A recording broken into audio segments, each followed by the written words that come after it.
ज्यादा से ज्यादा 100-125 और अब की बार इलेक्शन में कुछ भी हो सकता है। खड़गे जी भी कह रहे हैं। पीएम मोदी के दावे पर उमर की मुहर। नमस्कार, बहुत स्वागत है। मैं हूं आपके साथ अबू हुरैरा और आप देख रहे हैं JKLH prime time. Jammu Kashmir में इंडी गठबंधन में सीट शेयरिंग को लेकर अभी तक तस्वीर साफ नहीं है, लेकिन इंडी गठबंधन की पार्टियों में सीट शेयरिंग को लेकर बयानबाजी का दौर जरूर चल रहा है। अभी लोकसभा चुनाव 2 महीने और बचे हुए इस चुनाव में, लेकिन इंडी गठबंधन की पार्टियों में सीट शेयरिंग नहीं हो पाई है। इस बीच नेशनल कॉन्फ्रेंस के वाइस प्रेसिडेंट उमर अब्दुल्ला ने न्यूज 18 JKLH से खास बातचीत करते हुए कहा कि मौजूदा हालात में पीएम मोदी का जो दावा है वो सही हो सकता है, यानी एनडीए 400 पार का जो दावा है वो सही हो सकता है, क्योंकि अभी विपक्ष कमजोर है। इससे पहले एक बयान में उमर अब्दुल्ला ने कहा था कि जम्मू कश्मीर इंडी अलायंस में सीट बंटवारे पर अभी कोई चर्चा नहीं हुई है। कांग्रेस बातचीत को तैयार है और आने वाले दिनों में निश्चित रूप से चर्चा होगी। खासकर उन सीटों पर चर्चा होगी जिन पर फिलहाल बीजेपी का कब्जा है। और उमर अब्दुल्ला के इस बयान से एक तरह से फिर से कंफ्यूजन पैदा हो गया था, लेकिन अब जो बयान उमर अब्दुल्ला ने दिया है कि जो मौजूदा हालत विपक्ष की है, इंडिया अलायंस की है, ऐसे में एनडीए 400 के पार एक तरह से पहुंच सकता है। यानी उमर अब्दुल्ला ने पीएम मोदी के दावे पर एक तरह से मोहर लगा दी है और इसी पर आज JKLH प्राइम टाइम में चर्चा करेंगे। अब हमारी सरकार का तीसरा कार्यकाल भी बहुत दूर नहीं है। ज्यादा से ज्यादा 100-125 दिन बाद और अब की बार अब इलेक्शन में कुछ भी हो सकता है। खड़गे जी भी कह रहे हैं। पीएम मोदी के दावे पर उमर की मुहर।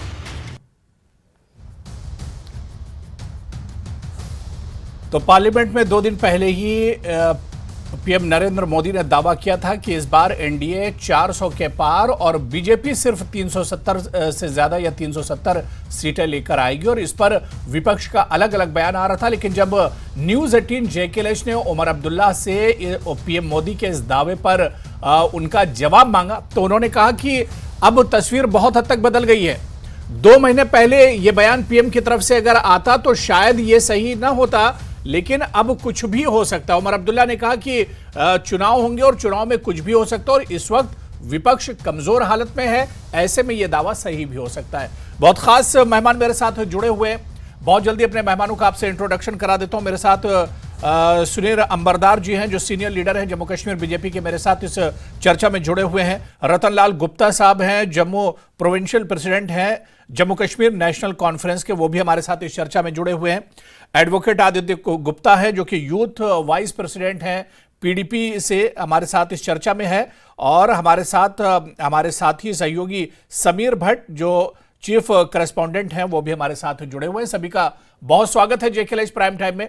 मैं समीर, बहुत मुख्तसर में आपसे ही शुरू करना चाहूंगा, क्योंकि उमर अब्दुल्ला से आपकी जो बातचीत हुई थी, जो एक्सक्लूसिव बातचीत हुई थी, उसमें जो आपका सवाल था कि पीएम मोदी का जो एनडीए 400 पार का जो दावा है, उस पर आपने जो सवाल उमर अब्दुल्ला से किया था और उमर अब्दुल्ला को जो जवाब था, मैं आपके ही जरिए वो जवाब सुनना चाह रहा हूं और इसके क्या कुछ माने निकाले जाएं। देखिए हुरैरा जी, ये जो सवाल था मेरा वो ये था कि क्या आपको लगता है, क्योंकि बीजेपी का नारा है 400 पार, अब की बार 400 पार, और अगर हम बीजेपी की जब लीडरों से यहाँ पे बात करते हैं, चाहे स्टेट लेवल पे या नेशनल लेवल पे, इस वक्त जो प्राइम मिनिस्टर ने पार्लियामेंट में भी कहा दोनों सदनों में कि हम इस बार 400 पार कर लेंगे, वो टारगेट जो उन्होंने रखा है उस पर ही चर्चा हो रही है कि एनडीए 400 पार होगा और जो बीजेपी है वो 360-370 के करीब पहुंचेगी या 350 से ऊपर चली जाएगी।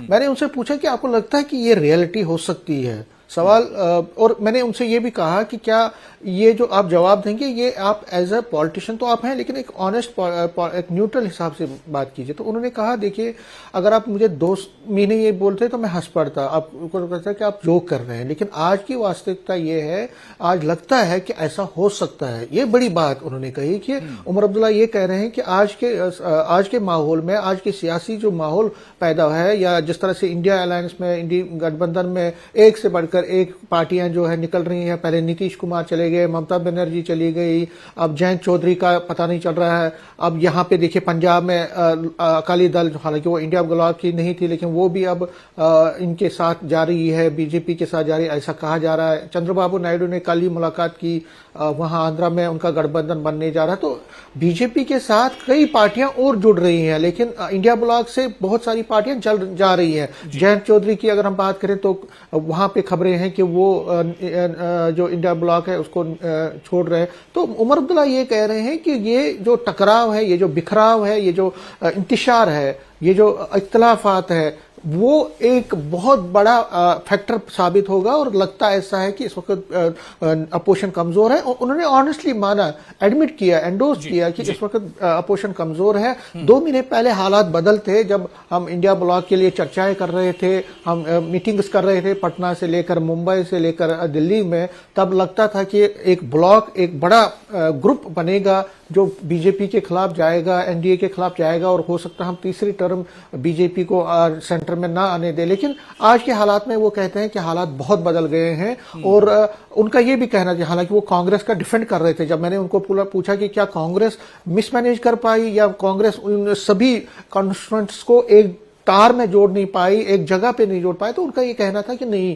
कांग्रेस को आप सारे ब्लेम नहीं कर सकते, इसमें ब्लेम इंडिविजुअल कॉन्स्टिट्यूएंट्स की है। उनका नीतीश कुमार पे इशारा था, ममता बनर्जी हटदर्मी से कर रही थी, नीतीश कुमार खुद ही चले गए। लेकिन कहीं ना कहीं उमर अब्दुल्ला की जो बॉडी लैंग्वेज है, या उमर अब्दुल्ला को जो कहना था वो ये था कि यहां इस वक्त की बात करें तो इस वक्त एनडीए मजबूत है, और एनडीए 400 का जो नारा है वो पार कर सकता है, ऐसा उनको लगता है। लेकिन जो साथ में उन्होंने ये भी कहा इस वक्त जो बना हुआ, जो सियासी सूरत हाल है, ऐसे में ये एक तरह से मुमकिन हो सकता है। ये जवाब था उमर अब्दुल्ला का, जो समीर आपसे बातचीत हुई थी। मैं रतनलाल गुप्ता जी आपके पास आना चाहूंगा।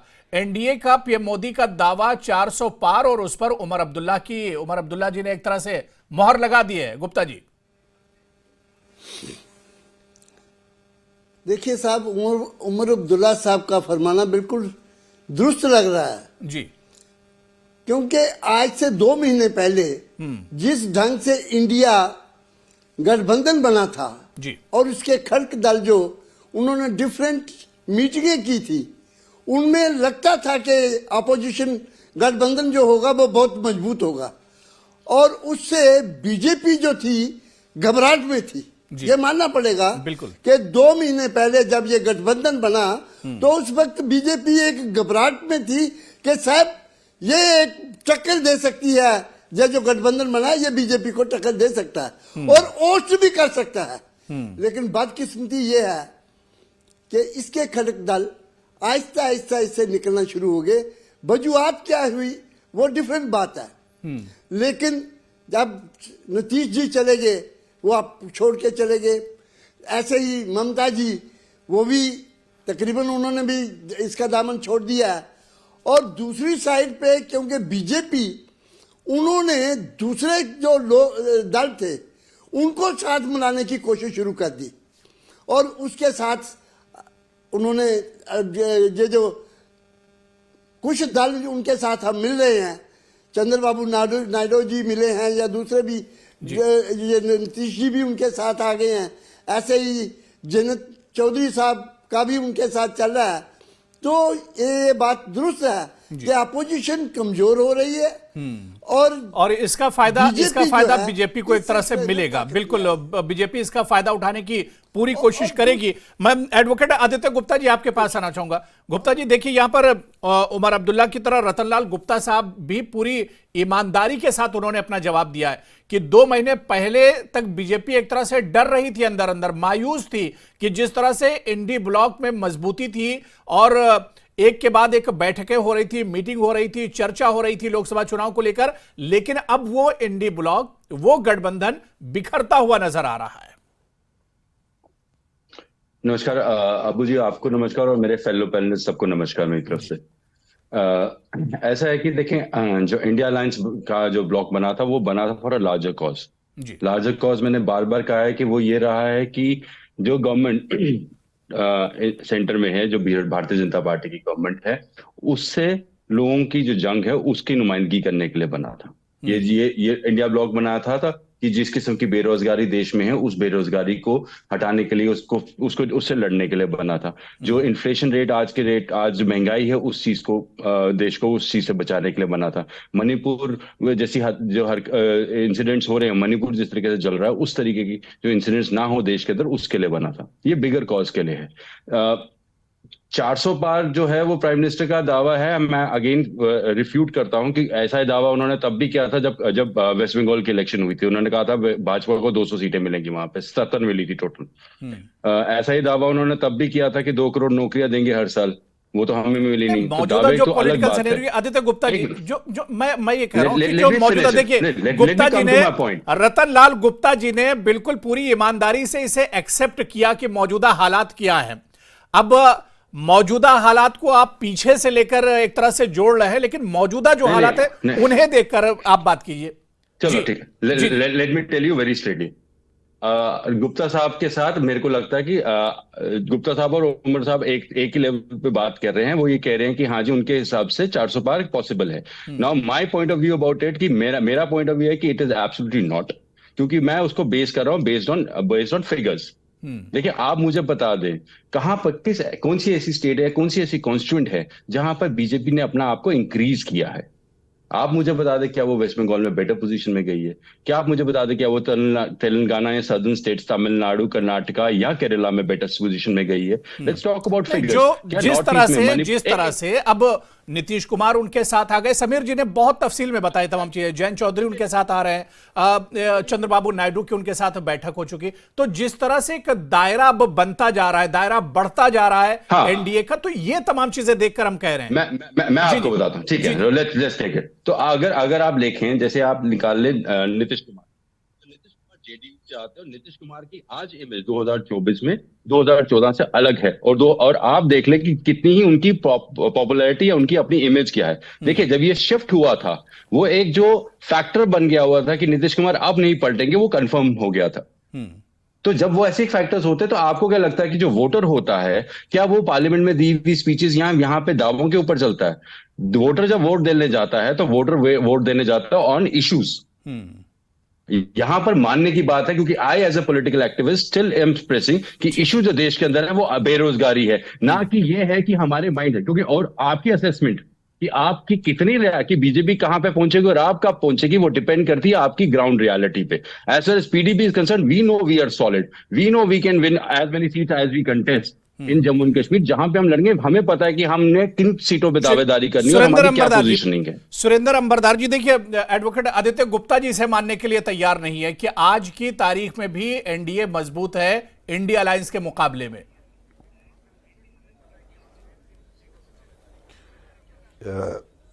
धन्यवाद हुरेरा जी। बुनियादी बात जो ये बात चल रही है कि एनडीए जो फोरम है वो कोई लार्जर एम था, लार्जर गोल था।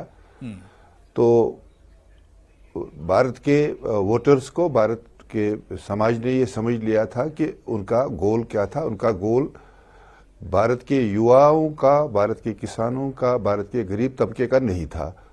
ये जो रीजनल और पेरिफेरल पॉलिटिशियंस अनएम्प्लॉयड हो गए हैं, जो बेरोजगार हो गए हैं, तो वो अपनी एम्प्लॉयमेंट के लिए एक एनडीए के, इंडिया नाम के अलायंसेस को उन्होंने फॉर्म किया था। जो थोड़ी देर उन्होंने शोर किया था वो बबल था। वो बबल पानी के बारिश के खत्म होने के साथ खत्म हो गया। बात यह है कि जो आज उमर अब्दुल्ला साहब ने ये एक्नॉलेज किया है कि जो भारतीय जनता पार्टी का इमेजिनेशन है कि भारतीय जनता पार्टी 400 सीट ले लेगी, उस पे उमर अब्दुल्ला जो जम्मू कश्मीर के पहले चीफ मिनिस्टर रहे हैं और उससे पहले एनडीए में मिनिस्टर ऑफ फॉरेन अफेयर्स रहे, एमओएस फॉरेन अफेयर्स रहे हैं।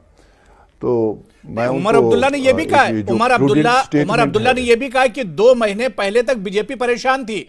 इंडी गठबंधन में जो मजबूती थी, जिस तरह से इंडी गठबंधन एक पूरी मजबूती के साथ चल रहा था, ऐसे में बीजेपी परेशान थी 2 महीने पहले तक। 2 महीने पहले अगर पीएम मोदी जी ये दावा करते कि 400 के पार, तब नहीं मानते, लेकिन इस वक्त हालात बदले हुए हैं। नहीं, एक चीज है कि तब उमर अब्दुल्ला साहब उमरा नहीं गए थे, अभी वो उमरा से होकर आए हैं जी। शायद कुछ और प्रूडेंस, कुछ विजडम वहां से आई होगी।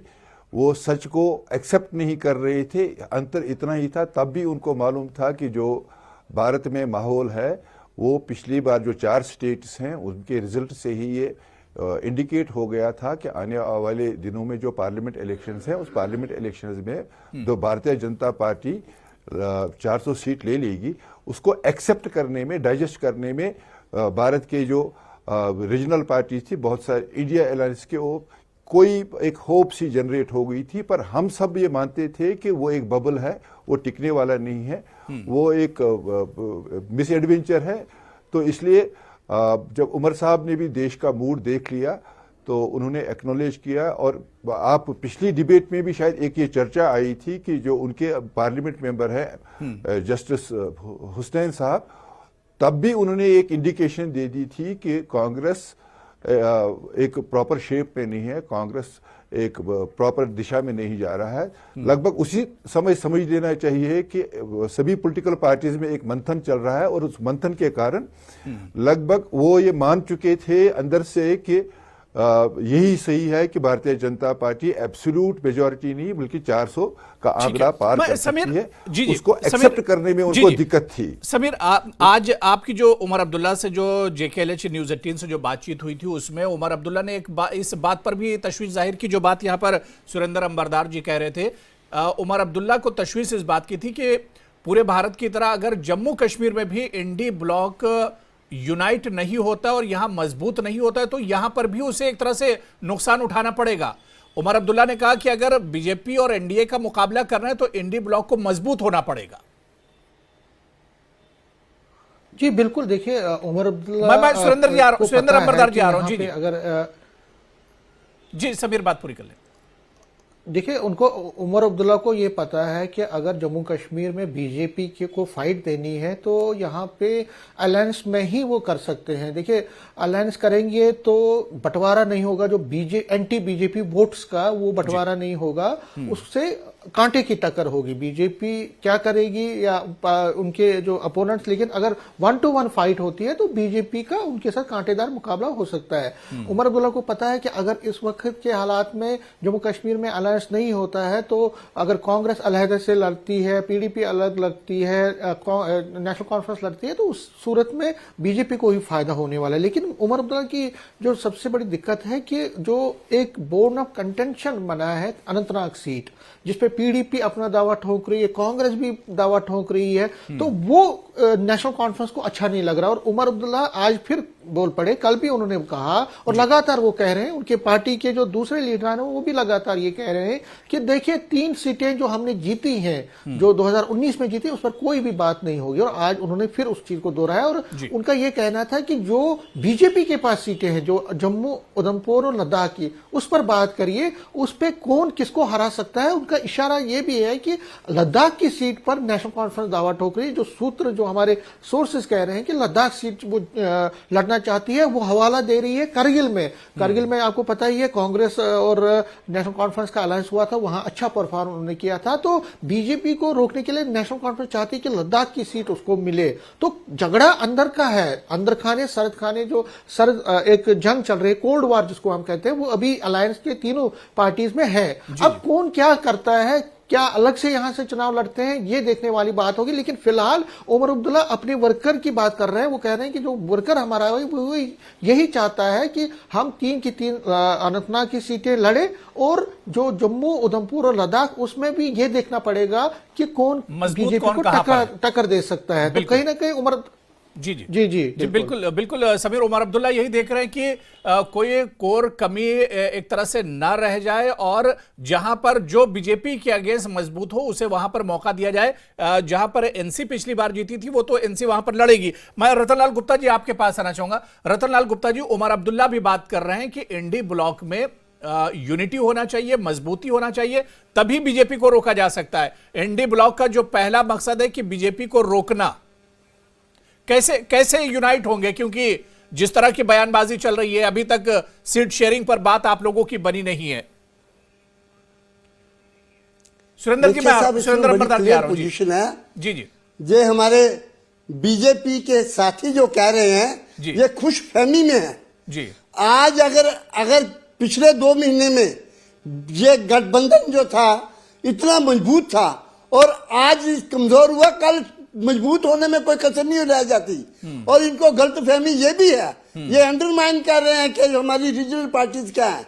जी। अभी रीजनल पार्टी हमारी हर स्टेट में अपनी अपनी है। अब ये क्या समझते हैं कि वहां बीजेपी ले जाएगी यहाँ। सुरेंद्र अंबरदार जी, आप बीच में जवाब दे सकते हैं, गुप्ता जी का जवाब दे सकते हैं। खुशफहमी में है आप लोग, जम्मू कश्मीर के अंदर बीजेपी खुशफहमी में है। खुशफहमी में मत रहिए जी। ये कल सियासत एक दिन में पलटा खा सकती है, सियासत है ये। गुप्ता जी, उमर अब्दुल्ला साहब से पूछिए। ये एक दिन में उमर अब्दुल्ला साहब ने कहा आपके सबसे बड़े लीडर ने ये कह दिया। अलंबरदार जी, एक बात नोट कर लीजिए, भारतीय जनता पार्टी मस्जिद पे जाते हैं, एनडीए 400 सीट ले लेगी, ये उमर अब्दुल्ला साहब ने। आप कौन होते हैं ये कि बात करने वाले? मोहर लगाई है, अकल आ गई है, जब उनका आप मुझसे बात करने से पहले उमर साहब से पूछ लीजिए कि उन्होंने ऐसा क्यों कहा। उनको समझ आ गया चाहिए।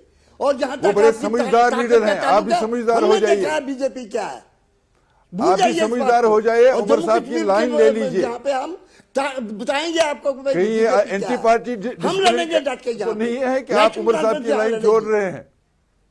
और इसी प्रकार आपका पंजाब में क्या है, आप मुझे बताइए। आपका पंजाब में क्या है, आपका हिमाचल में क्या है, आपका दिल्ली में क्या है? उमर अब्दुल्ला साहब ने कहा कि जम्मू कश्मीर में अलायंस नहीं बन रही है, ये इंडिकेशन है। और मैं उमर अब्दुल्ला साहब को साउथ में क्या है, बधाई भी देता हूँ और मेरे ओर से उनको आपका बर्फी और गुड़ खिलाइए कि उमर अब्दुल्ला साहब ने एक्सेप्ट किया कि हिंदुस्तान में 400 सीट बीजेपी ले जाएगी और जम्मू कश्मीर में कोई अलायंस नहीं बनेगी। शायद इसका ये इंडिकेटर भी है कि अगर वो एनडीए में आने की भी इंडिकेशन है तो ये बात हम बड़े अधिकारियों तक पहुंचाएंगे। रतनलाल गुप्ता जी, देखिए बहुत बड़ी बात सुरेंद्र अंबरदार जी कह रहे हैं कि एनडीए में उमर अब्दुल्ला के जाने की कब ही एक इशारा है। ये किस चीज का? ये नंबरदार जी मुंगेरी लाग के सपने देख रहे हैं, हम क्या बताएं आपको? ये सियासी बात कीजिए हमसे। अगर डिबेट में बैठना है तो सियासत की बात कीजिए। नहीं, सियासत की बात गुप्ता जी, बात यह है कि वो एनडीए में एमओएस रहे हैं। तमिलनाडु में क्या है बीजेपी का, आप मुझे बताइए। उड़ीसा में क्या है? नहीं, वो एमओएस रहे कि नहीं रहे एनडीए में? जम्मू कश्मीर में क्या है, पंजाब में क्या है आपका? हाँ, और आप वेस्ट बंगाल में क्या है? ठीक है, मैंने दोनों गुप्ता जी मैंने समय दे दिया अंबरदार जी। मैं आदित्य गुप्ता जी, देखिए उमर अब्दुल्ला भी चाह रहे हैं कि यूनिटी होना चाहिए अलायंस में और मजबूती के साथ बीजेपी के साथ लड़े, लेकिन सीट बंटवारा भी आप लोगों में हुआ नहीं है। आए दिन बयानबाजी होती रहती है, कोल्ड वार आप लोगों में एक तरह से चल रही है जो अलायंस की पार्टियां हैं। तो कैसे यूनिटी कैसे होगी और कैसे 400 पार का जो नारा है, जो ललकार है मोदी जी की, उसे कैसे रोकेंगे? देखिए अब जी बड़ी सीधी बात है, हमने ऐसी कोई स्टेटमेंट दी नहीं है कहीं पे भी। एंड मैंने आपको राइट एट द फ्रंट कहा था कि उमर अब्दुल्ला अगर कह रहे तो आपके सहयोगी पार्टी ना इंडिया अलायंस का ही हिस्सा है उमर अब्दुल्ला अगर कह रहे हैं। नहीं, आपकी जो स्टेटमेंट थी दोनों अलायंस पार्टनर्स बोल रहे हैं, तो मैंने आपको उसका क्लैरिफिकेशन दी थी। जी जी ठीक है। मैंने आपको पहले भी कहा था, पीडीपी ने अगर ये इंडिया अलायंस ज्वाइन किया था, ये एक विचारधारा पे ज्वाइन किया था कि संविधान सबसे सर्वश्रेष्ठ है। उस विचारधारा पे हमने किया था और उसके बेस पे ही हमने किया था। हम अभी सीट शेयरिंग की जो डिस्कशन है, ग्राउंड पे अगर वर्कर उनका है तो वर्कर हमारा भी है, हमारा वर्कर भी चाहता है, लेकिन हमारा वर्कर ये बात समझता है कि जब देश की बात होती है तो पार्टी के छोटे कुछ जगह अपने आप को सेटल करना पड़ता हो, और ये बड़े कॉज के लिए। अगर कांग्रेस कहीं पे कर रही है, आप मेरे को बताएं फॉर एग्जाम्पल बिहार में अगर आज आप डेटा देखेंगे तो डेटा के हिसाब से BJP is a stronger party than JDU, लेकिन आप जब सीट डिवाइड होंगी तो आपसे मैं क्योंकि आप और मैं तो डिबेट करते रहेंगे, तो तब मैं आपको पॉइंट आउट करके ये बात जरूर मेंशन करूंगा अबूजी जी, देखो आप कि BJP being a stronger party also has to compromise. So politics में सब कुछ होता है, reading too much into the lines also will not make much of a difference. Ambardar ji खुश हो सकते हैं ये सोच के कि उमर साहब शायद उनके पास चले जाएंगे, लेकिन एट द सेम टाइम बात ये है कि ये जंग है विचारधाराओं की। ये बात है ये सोचने की कि देश बड़ा है या एक इंसान बड़ा है। ये इंपॉर्टेंट ये है कि यहाँ पे बेरोजगारी हटानी है या आपके एक आदमी के लिए शिवर क्रिएट करना है। आप मेरे को बताएं, दिल्ली के अंदर इतनी फैनफेयर के साथ सबने आपने G20 की तरफ बड़ा किया था, प्रगति मैदान वाली जो टनल है क्यों बंद करके 777 करोड़ रुपए का LNT को अब देखिए चुनाव में 2 से 2.5 महीने का समय और बचा है, लेकिन मेरे पास आदित्य गुप्ता जी अब समय बिल्कुल नहीं बचा है। दोबारा से हम आएंगे क्योंकि अभी चुनाव आता रहेगा और इस पर हम चर्चा करते रहेंगे। और अभी जम्मू कश्मीर में इंडी ब्लॉक में एक तरह से पूरे तौर से सहमति नहीं बनी है या सीट शेयरिंग अभी नहीं हुई है। तस्वीर आने वाले दिनों में क्या होती है, सीट शेयरिंग पर क्या बात आप लोगों में बनती है, यह देखना भी बहुत अहम होगा। और उमर अब्दुल्ला ने जो बात कही है क्या आने वाले दिनों में यह बात एक तरह से सच भी होगी, यह भी देखना बहुत अहम होगा, या फिर एनडीए को इंडिया अलायंस रोक पाएगा, यह देखना भी बहुत अहम होगा। बहुत बहुत शुक्रिया एडवोकेट आदित्य गुप्ता जी मेरे साथ जुड़ने के लिए। रतनलाल गुप्ता जी, सुरेंद्र अंबरदार जी और समीर भट्ट जी, सभी का बहुत बहुत शुक्रिया। तो जेके प्राइम टाइम में आज फिलहाल इतना ही। कल फिर किसी बड़े इशू के साथ हाजिर होंगे। नमस्कार।